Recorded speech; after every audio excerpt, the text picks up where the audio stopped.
Bienvenue sur l'Alignement, le podcast qui aide les entrepreneurs à construire une vie et un business sur mesure en affirmant leur singularité. Je suis Boris Duda, coach, mentor et entrepreneur depuis 8 ans. J'accompagne les entrepreneurs et les indépendants ambitieux à se créer une vie riche, libre et alignée avec leurs valeurs à travers la voie de l'entrepreneuriat. Ce podcast s'adresse à toutes ceux et celles qui veulent créer leur propre modèle de réussite, de succès, exprimer leur plein potentiel et développer un business florissant. J'aborde dans ce podcast l'alignement, mon approche unique de l'entrepreneuriat comme voie d'expansion personnelle. J'aborde des stratégies marketing et un business impactantes et minimalistes centrées sur l'humain et notre personnalité.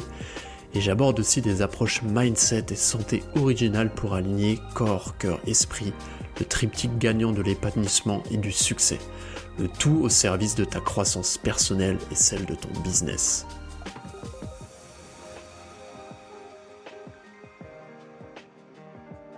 Bonjour à tous, j'espère que vous allez bien. Je reviens aujourd'hui avec un nouvel épisode solo, donc le deuxième.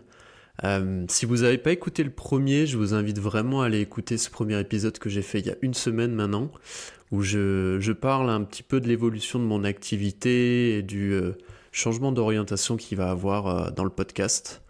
Vraiment, si vous ne l'avez pas écouté, je vous invite à aller l'écouter. Il sera riche d'enseignements et vous comprendrez un petit peu mieux aussi les éléments de ce podcast et pourquoi la ligne éditoriale du podcast évolue de mon côté. Et aujourd'hui, je suis très heureux de vous retrouver pour un deuxième épisode et on va parler d'un sujet, moi, qui me parle beaucoup. Alors, comme vous savez, je vous en parlais dans l'épisode précédent, c'est que ça fait 10 ans que je suis entrepreneur.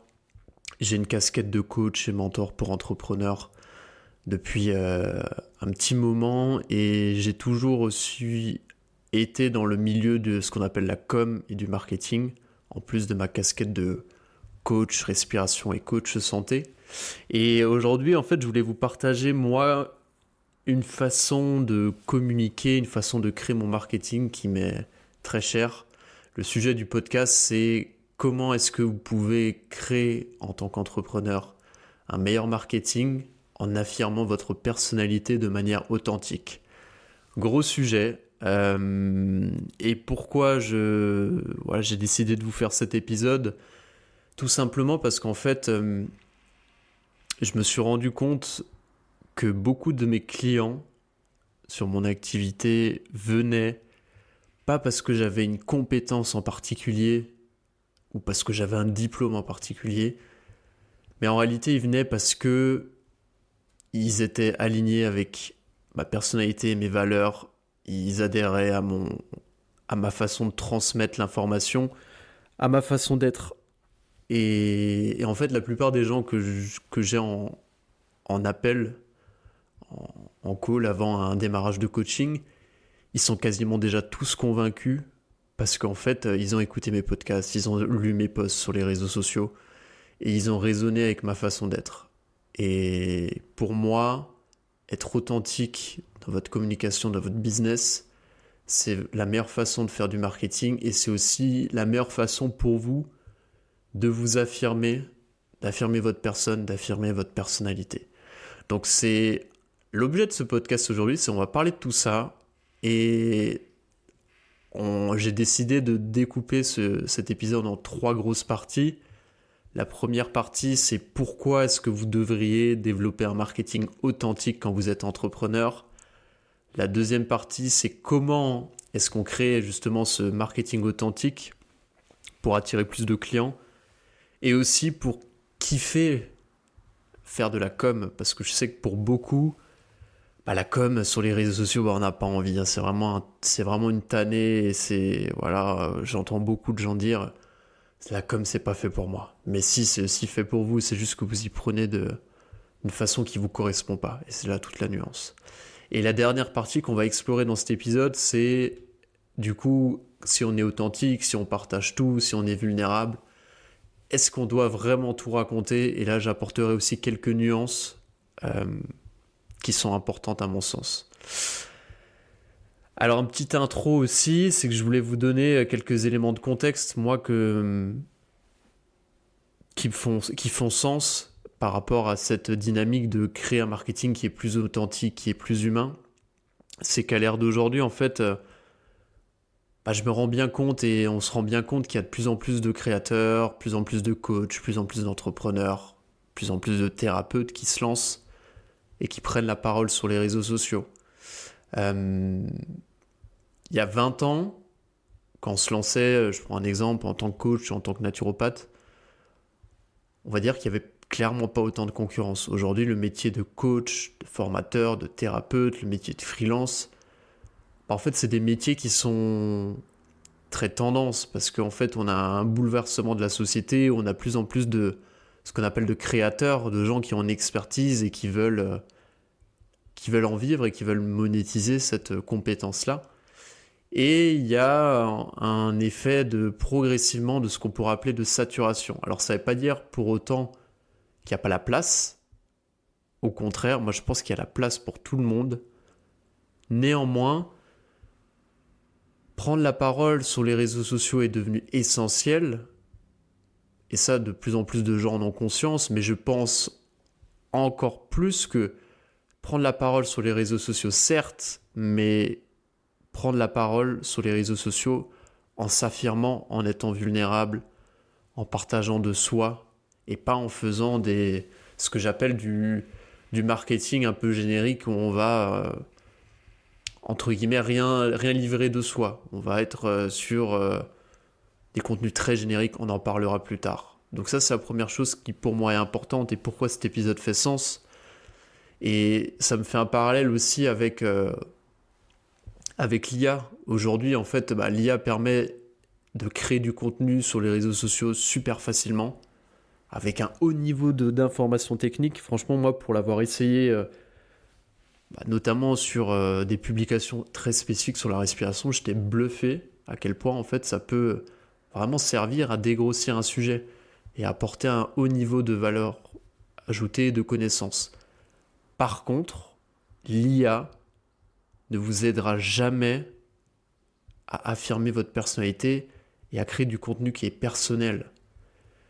Et en fait, pour moi, à l'ère de l'IA, où tout le monde peut aujourd'hui créer du contenu, des posts sur les réseaux sociaux, sur LinkedIn, sur Insta facilement, ceux qui vont tirer leur épingle du jeu, c'est ceux qui sauront partager des contenus originaux, avec leur personnalité, avec authenticité.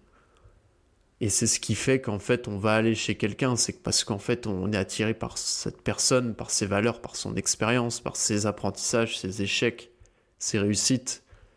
Et vraiment, moi, c'est ma mission. Et c'est pour ça que ce nouveau basculement dans mon activité me tient à cœur. C'est qu'en fait, je crois vraiment que la com, le marketing, le business est une façon de se développer personnellement, une façon de s'affirmer, d'affirmer sa posture d'entrepreneur, de coach, de thérapeute. Et moi, il y a quelques années, il y avait une citation qui m'avait marqué en lisant un livre de Naval Ravikant, l'Almanach, qui est un serial entrepreneur, multi-investisseur et un philosophe de la tech. Je vous recommande d'aller lire son livre d'ailleurs, qui est très inspirant.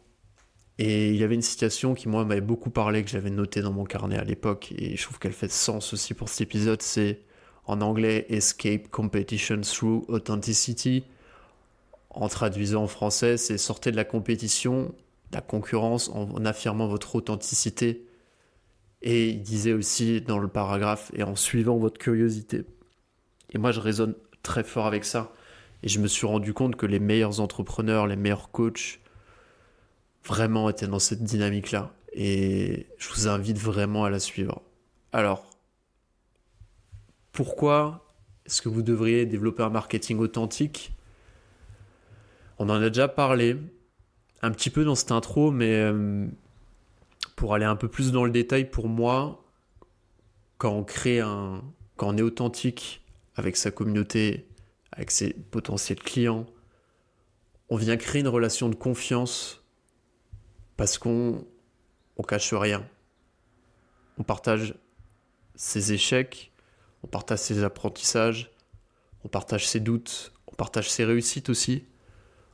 on partage les réussites de ses clients, mais on vient toujours en fait faire transparaître que tout ce qu'on sait, voilà, il y a aussi des limites, on sait pas tout, c'est normal, ça fait partie de l'humain. Et en fait, en partageant avec vulnérabilité, avec authenticité, ses apprentissages, sa vie, où on en est par rapport à son niveau de connaissance, en fait, on vient créer une vraie relation de confiance parce qu'on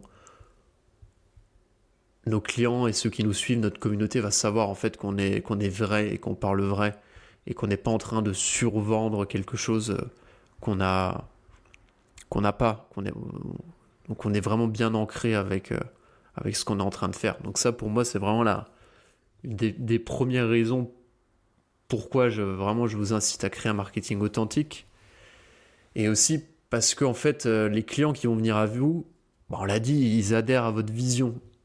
Ils adhèrent à vos valeurs, ils vont adhérer à votre personnalité, ils vont adhérer à votre expérience de vie.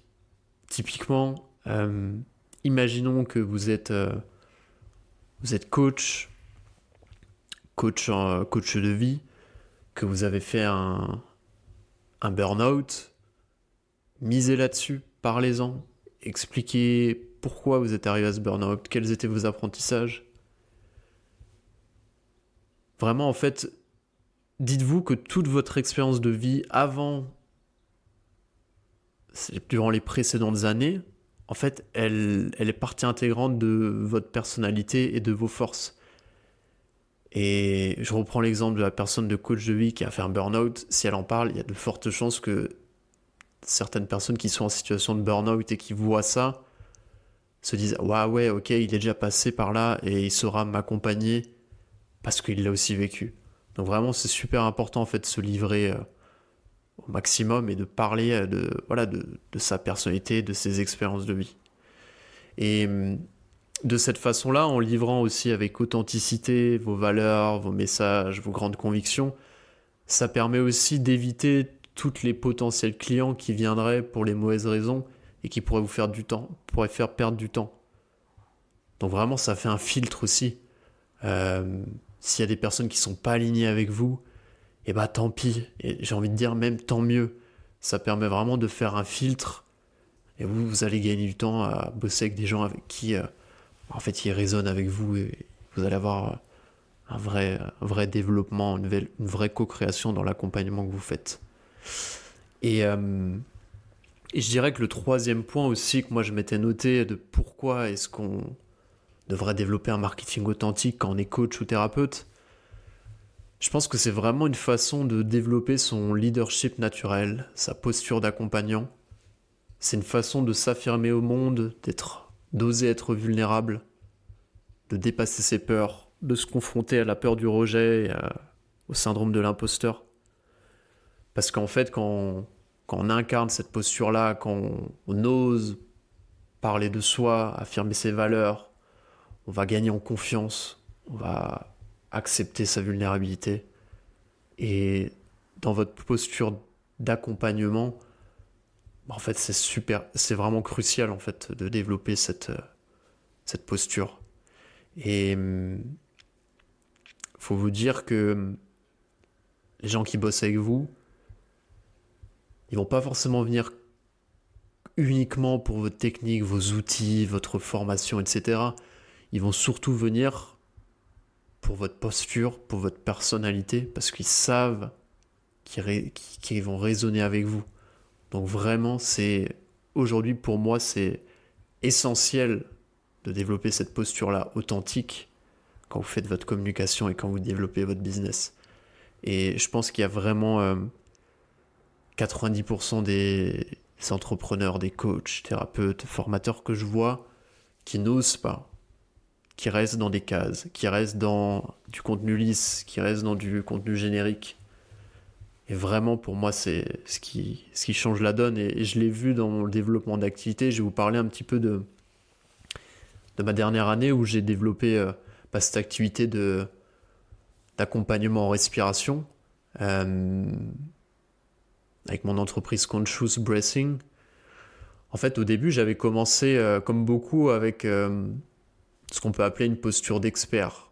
Donc, j'ai créé beaucoup de contenu dans ma discipline à vocation très scientifique, très pragmatique, où je mettais en avant vraiment des faits scientifiques pour essayer de me créer une légitimité parce que j'avais un syndrome de l'imposteur dans un secteur qui était assez nouveau. Mais c'était aussi une façon pour moi de synthétiser la connaissance que j'apprenais. Donc en fait, c'était utile d'une certaine façon. Puis en fait, très rapidement, j'ai progressivement partagé de plus en plus ma vision originale de la respiration, mes valeurs d'accompagnement et ce qui me faisait sens dans mon existence, dans mes valeurs, dans mes projets. Et en fait, je me suis rendu compte que plus j'étais authentique, plus je me livrais, plus j'avais de clients, plus j'avais d'engagement souvent sur mes posts, plus j'avais des personnes qui me sollicitaient pour intervenir sur leur podcast. J'en ai eu 7 au total sur un an, donc c'est plutôt chouette en partant de zéro. Et plus aussi j'avais confiance dans ce que je faisais et j'affirmais ma posture d'accompagnant. Donc vraiment, moi, ça a été on va dire un game changer d'adopter cette posture-là. Et aujourd'hui, c'est pour ça que vraiment, c'est un de mes piliers de mon accompagnement, de mon nouvel accompagnement aujourd'hui, parce que je suis convaincu que c'est une façon formidable de générer du business et en plus d'affirmer votre posture d'accompagnant qui est nécessaire quand vous vous lancez. Alors vous allez me dire comment est-ce qu'on crée un marketing authentique. Maintenant, on a compris pourquoi, quel est l'intérêt. Et bien pour moi, il y a plusieurs façons, mais une des grandes leçons, un des grands apprentissages, c'est d'adopter une posture de communication très spécifique qui s'appelle la posture de l'explorateur versus la posture de l'expert. Ça peut aussi faire écho à ce qu'on peut appeler de plus en plus le build in public en anglais. Mais c'est un peu différent. Je vais vous expliquer. Alors, souvent, quand on se lance, quand on communique sur les réseaux sociaux, on se lance avec une posture d'expert pour montrer qu'on sait, qu'on a de l'expertise, qu'on a de l'expérience. C'est bien, dans une certaine mesure, mais ça peut créer beaucoup de tension en nous, parce qu'en fait, on se sent pas assez bon, on a le syndrome de l'imposteur. Et en même temps, en plus, ça vient pas créer de lien émotionnel avec notre potentielle audience, potentielle clientèle. Et c'est souvent très difficile quand on se lance, en fait, de se lancer avec une posture d'expert, parce qu'au final, on débute. On a eu son diplôme, ou on se lance sur un nouveau domaine d'activité, et c'est pas forcément simple d'être un expert parce qu'on l'est pas tout de suite. On a besoin de monter en compétences.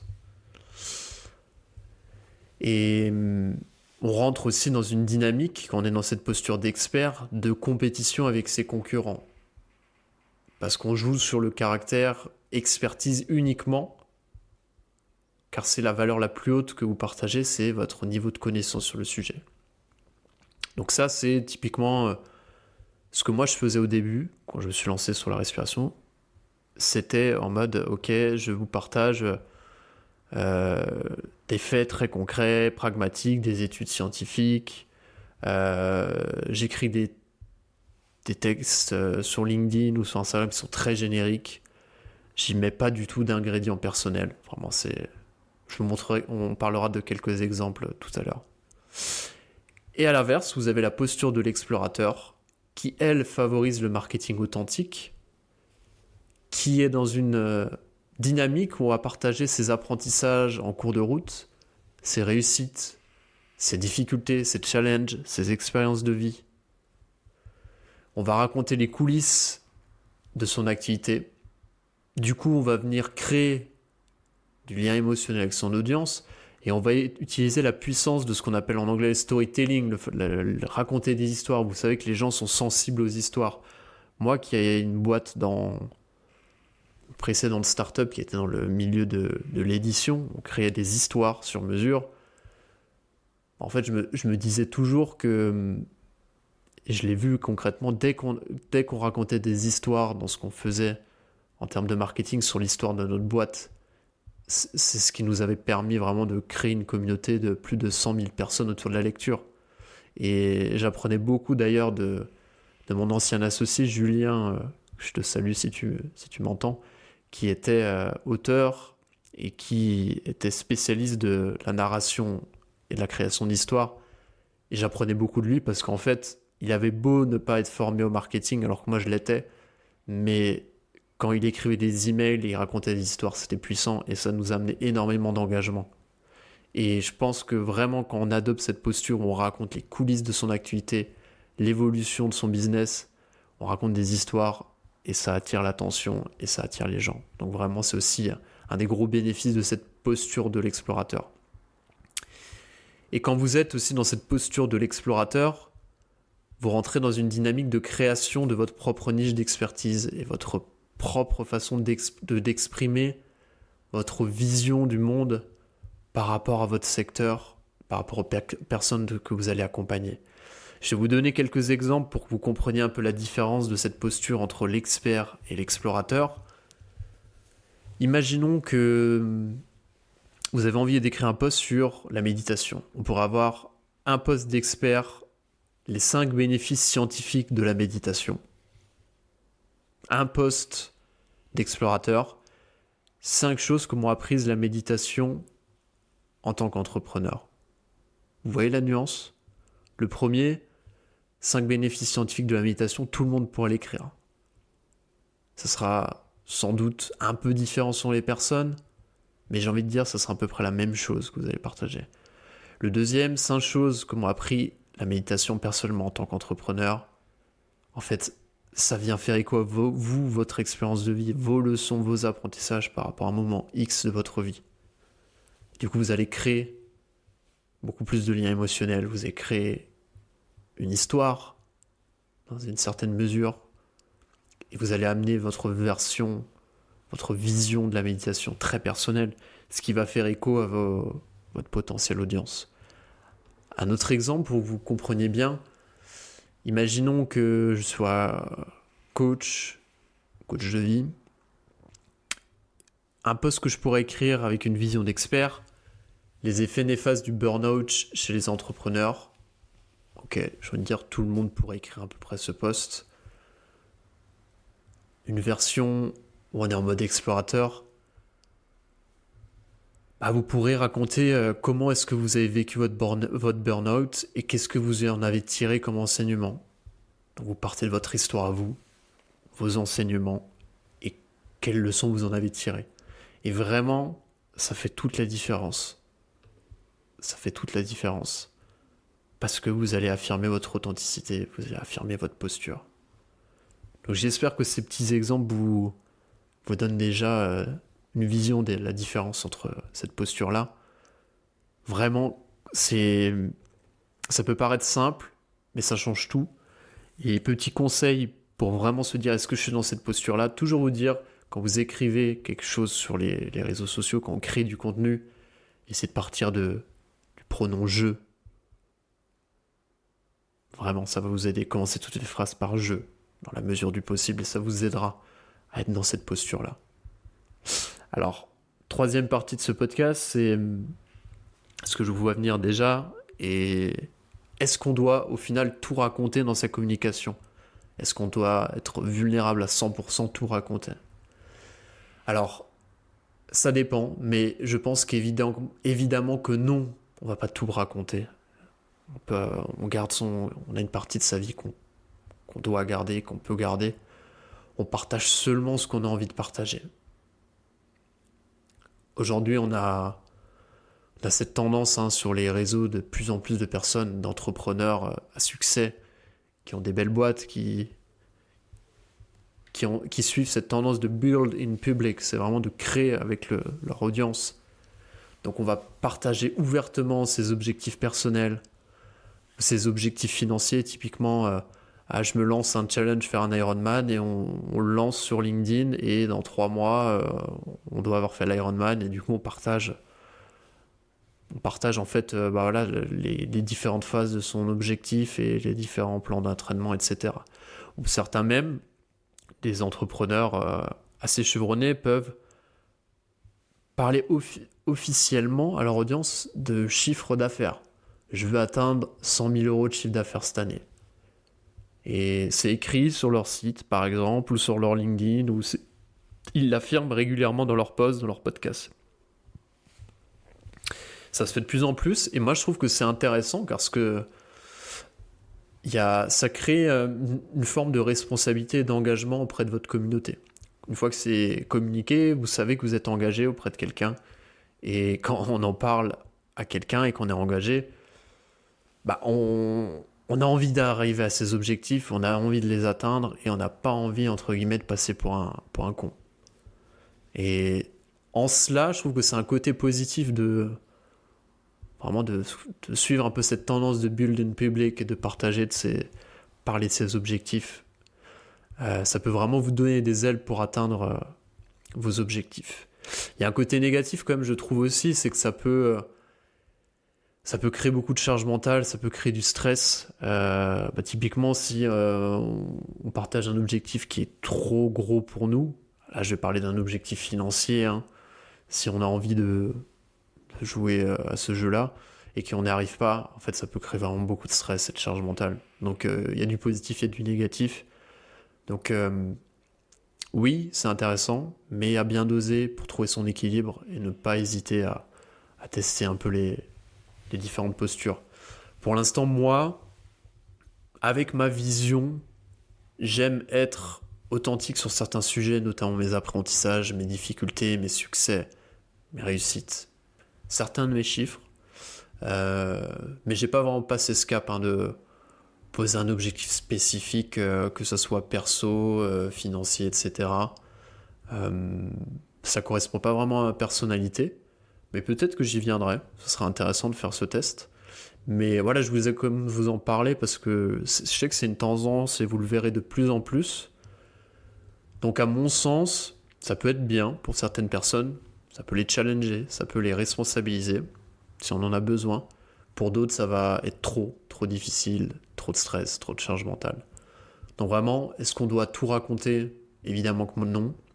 Évidemment que si il y a des moments difficiles de vie où vous ne vous sentez pas prêt d'en parler, pour X ou Y raison, parce que ça peut vous desservir, parce que vous êtes encore fragile, ou c'est une période difficile pour vous, et que vous ne voyez pas sens d'en parler, évidemment, n'en parlez pas. Le but, c'est de s'ouvrir aussi sur des sujets sur lesquels on est à l'aise pour en parler, on se sent prêt. Et on pense aussi que ça peut amener des éléments intéressants d'apprentissage à sa communauté, à son audience. Donc vraiment, c'est à vous de juste doser aussi votre niveau de partage sur les réseaux. Vraiment, moi je pense que c'est au monde en 2024, c'est essentiel d'avoir cette posture-là, avec l'IA qui arrive, avec la concurrence de plus en plus exacerbée sur les réseaux sociaux. Si vous restez dans le ventre mou, si vous restez lisse, si vous affirmez pas votre personnalité, vos valeurs, votre authenticité, c'est très compliqué, très compliqué de pouvoir développer une activité sereinement. Et en même temps, vous passez aussi à côté d'une opportunité d'affirmer votre posture et de grandir personnellement en vous livrant avec authenticité. Donc vraiment pour moi, c'est tout bénef. Donc on arrive à la fin de cet épisode, de ce deuxième épisode. J'espère vraiment qu'il vous aura plu. N'hésitez pas à me faire vos retours, parce que voilà, c'est un nouveau format, je me lance, donc je tâtonne un petit peu et je vais le faire évoluer, c'est sûr, dans les prochaines semaines. Donc n'hésitez pas à me faire vos retours, à me dire si c'était instructif, si vous avez aimé aussi la façon avec laquelle j'ai construit l'épisode, si vous avez des sujets qui vous intéresseraient, que vous aimeriez bien que je traite en épisode solo. Donc vraiment, dites-moi tout ça. Vous pouvez me contacter sur LinkedIn ou sur Instagram ou par email. Vraiment, dites-le moi. Et pour ceux qui ont envie de travailler avec moi et de voilà, développer leur activité en tant qu'entrepreneur, en tant que coach, en tant que thérapeute, et de vraiment trouver plus de clients et développer un marketing qui leur ressemble, je lance une nouvelle offre pour accompagner les entrepreneurs, coachs, thérapeutes, formateurs à trouver plus de clients avec un marketing qui leur ressemble. Actuellement, je suis en train de chercher 5 premières personnes à accompagner pour 3 mois de coaching individuel avec un tarif de lancement à moins 50% et un bonus de 3 mois de coaching collectif offert à la fin du 3 mois de coaching individuel. J'ai déjà des premières personnes qui m'ont contacté suite à mon précédent épisode de podcast, donc je suis très heureux, donc je suis en train de remplir ces 5 premières personnes avec cette nouvelle offre. Donc vraiment, si ça vous intéresse, je vous mets le lien en bio, faites-moi un petit message et on discute de votre situation et de voir comment est-ce que je pourrais potentiellement vous aider. Donc je vous souhaite une très belle journée, je vous remercie pour votre écoute et je vous dis à très bientôt.